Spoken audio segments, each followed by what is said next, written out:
Hello, my friends, and welcome to FISHTORY. I'm Alexander Williamson, your host as always, and today, boy, do I have some news for you guys.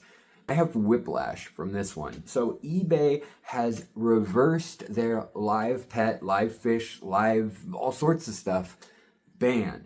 Yeah, not even 2 days, 48 hours after they announce it, people start getting these weird responses. We start seeing emails trickling in to some of the bigger sellers of live animals, live fish on eBay, and they're being told, just hold up, wait, you'll be able to keep selling fish, trust us.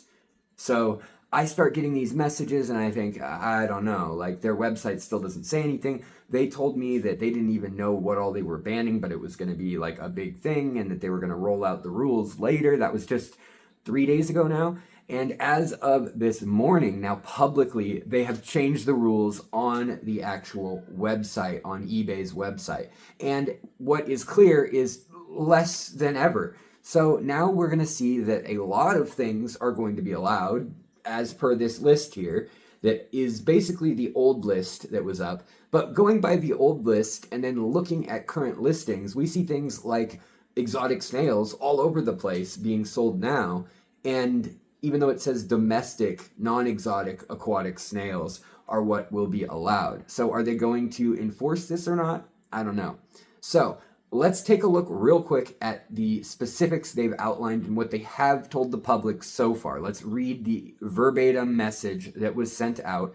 And then after that, boy, do we have some questions we need to talk about. And if you guys have heard anything more than me, that there's a good chance you have right now, as this is breaking news, changing by the second, please let me know. Please share down in the comments and inform us all. So here comes the official info right now. Here we are, ebay.com, and we are scrolling down, and we are going to be looking. And yes, they've got fish listed, which is good. There were fish there before, but I just want to share with you guys the new news, and that is the live animal policy. Now, remember, we looked at this just the other day, and it was limited basically to domestic bees, crickets, ladybugs, cockroaches, and fertilized eggs that were listed with a description, and mealworms and earthworms. That's right.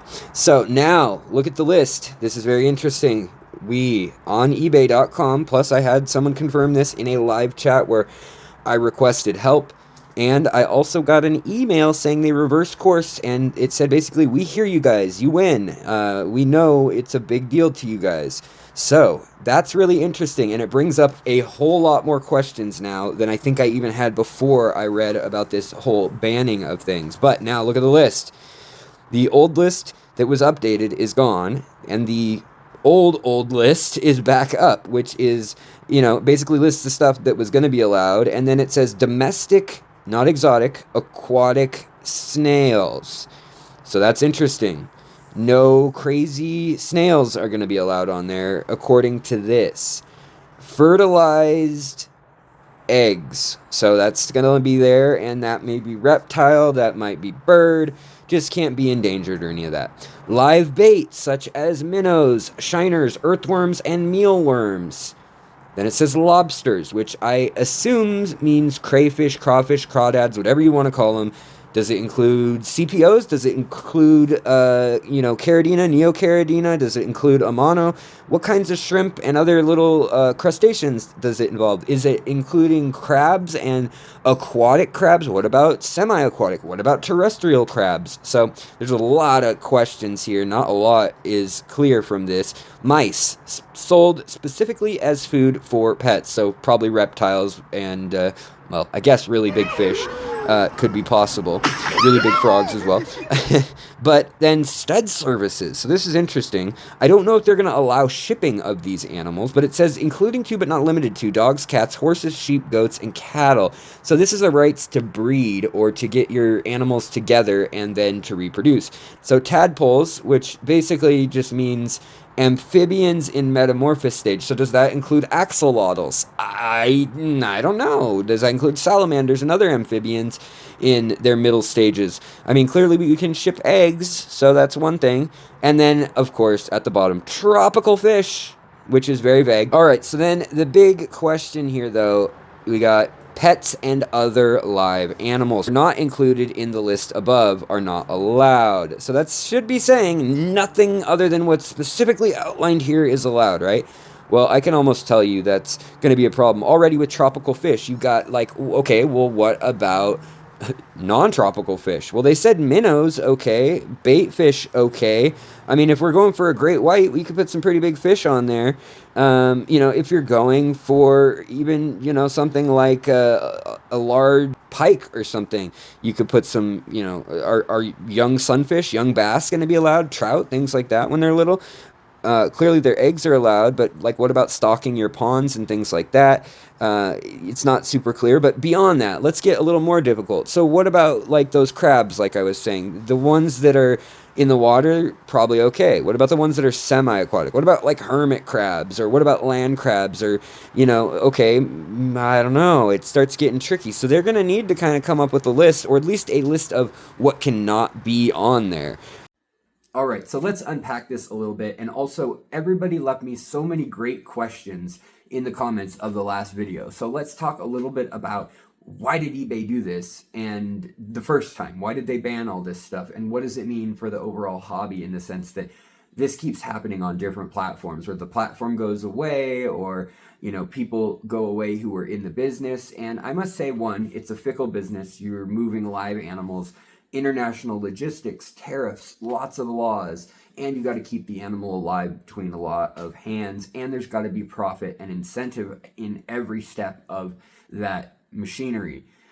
It's a difficult business, and it's a luxury business, but it's also thought of as a affordable luxury. So a $3 to $5 luxury at the low end for fish, you know, even a few cents in a lot of places, or for things like neon tetras in the past, you could buy two, 3, 5, whatever it was, if you want to go back far enough. But it was still a luxury item. You don't need it, and it's a consumer good that happens to be a living creature. And then on the other end, there's, you know, kind of your oddball or really rare stuff, endangered stuff, or threatened stuff that is in the hobby because people truly are in love with these animals and they want to continue the genetics and things like that. Well, those people are just as active oftentimes as the people who are trying to get things banned. They kind of, I wouldn't say cancel each other out, but they're kind of an echo chamber that goes back and forth. And I think eBay long ago ignored that for the most part.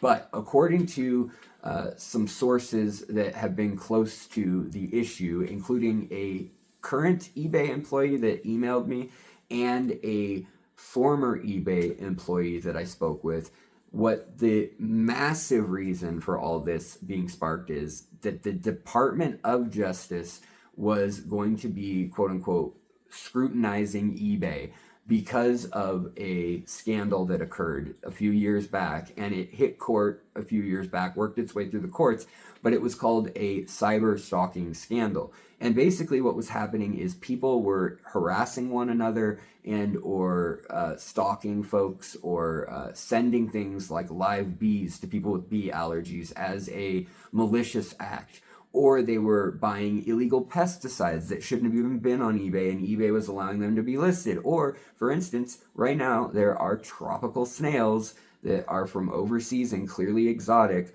listed on eBay live, and yet their policy says, no, we don't allow that. And so how is there going to be an expert that knows every category and every nuance of what's what?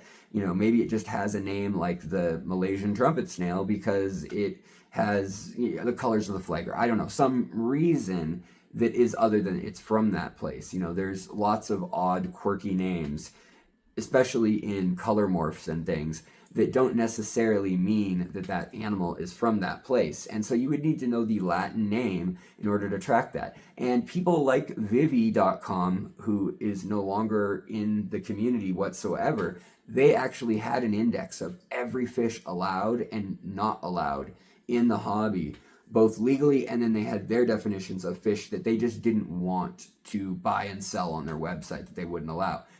On top of that, every state is different. And while eBay has kind of let this slide, and they're a big enough company that if there was a fine every 10 years or whatever, they could kind of pay it off, and interstate commerce, yada yada. It's a corporate thing. No one person is in trouble. You know, the corporation's in trouble, and it's a little bit of money in the scheme of things. They pay the fine, they do the court case, they fight it with their lawyers, settlement, move on. Well, in this case, there were actual people that got to pay out, and part of their ruling was that eBay was going to be under scrutiny by the Department of Justice. Now, the Department of Justice is under scrutiny themselves, along with any enforcement groups that may be overseeing this whole eBay thing right now. So with Musk cutting things with Doge, and then the Trump administration currently in charge, it's pretty clear that those groups may have bigger fish to fry or focuses than eBay's snail trade in America. You know, things like the Environmental Protection Agency might not even be around. So who knows if things like invasive snails are even anywhere on the radar. For better or worse, whatever you think of that situation, that's just the way it is right now. And maybe the calculus at eBay's corporate headquarters is, let's continue to make this money while we can. Now, what is interesting is it says all sales will be overnight, which is great. It's the way it should be. It's the way it usually is on these sites.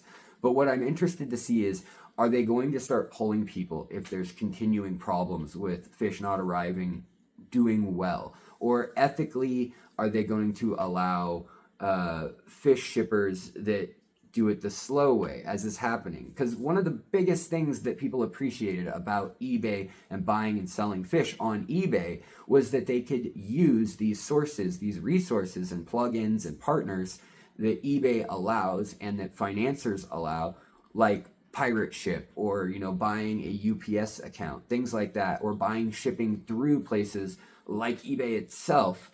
You know, you get this massive discount that no independent shop, Dan's Fish, Aquatic Arts, whatever it may be, is going to be able to get. They may be paying $40 or $50, maybe even $60 or $70 for shipping across the entire country at certain times, whereas you see shipping rates as low as like $18 or $20, or even free shipping if it's a higher priced item, and they just build that into the cost on eBay.